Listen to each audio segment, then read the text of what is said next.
আসসালামু আলাইকুম। আমি সালমা। আমার ছেলে আবরার, ওর বয়স 15 মাস 20 দিন। ওর জন্মগতভাবে ওর হার্টে 5টা জটিল সমস্যা।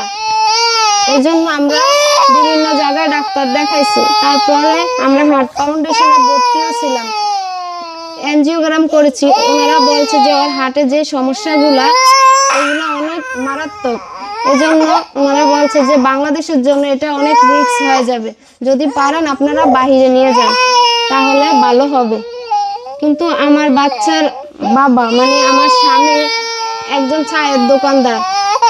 ওনার ইনকাম দিয়ে আমাদের সংসার চালাতে অনেক হিমশিম। বাচ্চার চিকিৎসা করবে তো দূরের কথা। এজন্য আমি সালমা, আবরারের আম্মু, দেশবাসী সবার কাছে সাহায্য চাইতেছি। আপনারা সবাই যে যা পারেন আমার বাচ্চাকে বাঁচানোর জন্য এগিয়ে আসুন। অন্তত একটা শেয়ার হলেও দেন। আর আমাদের কাছে যোগাযোগ করার নাম্বার হচ্ছে 01617224410।